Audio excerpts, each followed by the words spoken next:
Hello guys, আসসালামু আলাইকুম। কি অবস্থা সকলে? আশা করি ভালো আছো। তোমাদের দোয়ায় আমি আলহামদুলিল্লাহ অনেক ভালো আছি। তোমাদের মাঝে আবারও নিয়ে আসলাম নতুন একটি ভিডিও। শীতের দিনে জনপ্রিয় একটি খেলা ব্যাডমিন্টন। তো আজকে আমরা চলে আসলাম সেই ব্যাডমিন্টন খেলার কোর্ট তৈরি করতে। তো কথা না বাড়িয়ে চলো শুরু করা যাক। তো আমরা এখন মাঠের চারদিক দিয়ে দাগ দেওয়ার কাজে লেগে পড়লাম। এর মাঝে আমাদের রয়েছেন একজন বড় ভাই, সে সামনে দিয়ে সব পরিষ্কার করে দিচ্ছেন এবং আমি দাগ দিচ্ছিলাম। এবং দেখেন তারা দুজন কি করে, নিয়ে নিল এখন সেই দাগ দিবে। তার মাঝখানে একদিন চলে আসলো হঠাৎ করে। তো আমার বন্ধু কিন্তু দুর্দান্ত ভাবে দাগ দিচ্ছেন, মনে হচ্ছেন যেন সে একজন দুর্দান্ত খেলোয়াড়। এখন আমি পারে এগুলো দাগগুলা অনেক সুন্দর করে যাতে বোঝা যায় সেই ব্যবস্থায় করছিলাম।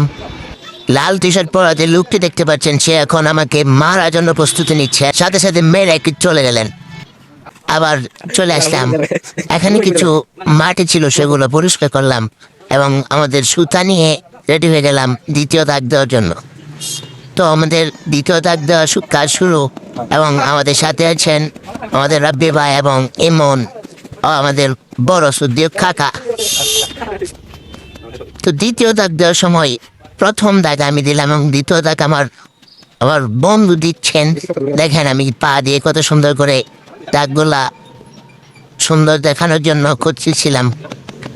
এখন আমরা তৃতীয় দাগ দেব এবং সাথে আমাদের কাকা আমাদের সাহায্য করছেন ও আমার বন্ধু পা দিয়ে দৌড়ে আছেন। তো এভাবে আমরা চারদিক দিয়ে দাগ দেওয়ার কাজ করতেছিলাম। আমার বন্ধু দ্বিতীয় দাগ, আমি প্রথম দাগ কেমন করে দিচ্ছিলাম এবং আমি পা দিয়ে সবগুলো দাগকে ভালোভাবে দেখানোর জন্য করতেছিলাম। আমাদের লাস্ট দাগ চারদিকে, তো এটা আমি দিচ্ছিলাম। পরে এবার আমার বন্ধু এই দাগগুলো আর কি সুন্দরভাবে যাতে দেখা যায় সেজন্য আবার দাগ দিবেন। এবং আমাদের টিমে আমার একজন চলে যাচ্ছিল, সে চলে যাওয়াতে আমাদের একটু কষ্ট বেড়ে গেল। তো আমাদের দুজনকে সব কিছু করতে হবে, তাই আমাদের বসে থাকলে হবে না, কাজ চালিয়ে যেতে হবে। আমাদের চারদিক দিয়ে দাগ দেওয়া শেষ। দেখতে দেখতে আমরা অনেকটা কাজ এগিয়ে নিলাম। তারপর আমরা একটু পোস্ট নিলাম। ও রে, দেখেন আমাদেরকে কেমন দেখা যাচ্ছে। এখন আমরা এই সাইডে রং করে দাগ দেওয়া শুরু করলাম। দাগ দেওয়ার সময় আমরা চিন্তা করতে লাগলাম, আমরা কি পুরো কাজ সম্পূর্ণ করতে পারবো নাকি আমাদের হেরে যেতে হবে। তো আমি দাগ দেওয়ার পর আমার বন্ধু দাগ দিচ্ছে, তাই সেভাবে আমরা পরবর্তী দাগ দিয়ে দিলাম। এখন আমরা দেবো ওই সাইডে রং কোট। তো গাইস দেখতেই পাচ্ছেন কত সুন্দর পরিবেশ। এর মাঝে একজন চলে আসলো ঢাকা থেকে আমাদের কোট বানানো দেখার জন্য। সবাই শুধু রং দেখে, কেউ আর কাজে একটু সাহায্য করে না। তো গাইস আমরা দাঁড়িয়ে পাশাপাশি অনেক মজা করতেছিলাম। তো গাইস দাগ দেওয়া শেষে আমরা মাঠকে একটু পরিষ্কার করতেছিলাম।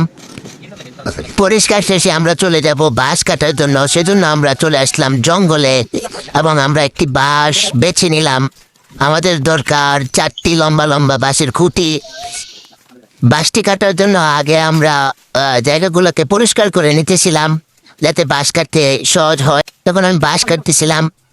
বাঁশ কাটতে কাটতে হঠাৎ দেখেন গাইস কি হয়, বাঁশ ছিল অতি লম্বা এবং মাঝখান দিয়ে ফেটে যাচ্ছিল।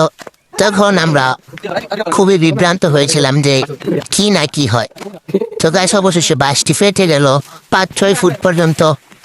তো গাছ অবশেষে আমরা বাঁশটি কাটতে সফল হলাম এবং এটি নিয়ে আমরা চলে আসলাম নিচে এবং এগুলোর বাঁশের আগাছা পরিষ্কার করতেছিলাম। পরিষ্কার শেষে আমরা চলে যাব মাঠে, সেজন্য আমরা তাড়াতাড়ি পরিষ্কার করতেছিলাম যেহেতু সময় কম। আমার সাথে আমার বন্ধু আমাকে সাহায্য করছিল এবং এটি পরিষ্কার করা শেষ হলে আমরা চলে যাচ্ছিলাম মাঠে। তো গাইস ভিডিওটি কেমন লাগলো এটা অবশ্যই জানাবেন। তো আমরা বাসটি নিয়ে রাখবো মাঠে এবং মাঠে চলে আসলাম এবং এটিকে রেখে দিলাম এবং আমরা চলে গেলাম গর্ত করার জন্য। গর্ত করলাম এবং প্রথম বাঁশ আমরা এখানে পুঁতে দিলাম। সো গাইস এখন আমাদের যে লাইটের হোল্ডারগুলো এগুলো আমরা বাঁশের সাথে বেঁধে নিচ্ছিলাম এবং তার দিয়ে এগুলোকে কারেন্টের সাথে সংযুক্ত করছিলাম। যেহেতু কারেন্টের কাজ সেহেতু কাজগুলা অতি সাবধানে করাই ভালো, যাতে পরবর্তীতে কোনো বিপদ না ঘটে। তাই আমি খুব সুন্দর করে তারগুলোকে লাগাচ্ছিলাম এবং কষ্টে মেরে দিচ্ছিলাম, যাতে পরবর্তীতে কোনো সমস্যা না হয়। নেক্সট রাতে আমার এক ছোট ভাই সে লাইট ধরে আমাকে হেল্প করতেছিল। আমাদের কাজ প্রায় শেষের দিকে। এখন আমরা এটিকে এই বাঁশের সাথে বেঁধে দেব, তারপর কারেন্টের লাইন দেব। আমাদের লাইট জ্বলে গেল, সবাই অনেক খুশি হলো যে প্রথম চান্সে আমাদের সবকিছু হয়ে গেল। এবং আমরা নিয়ে জাল টানাতে শুরু করলাম, সাথে আমার ছিল কাকু।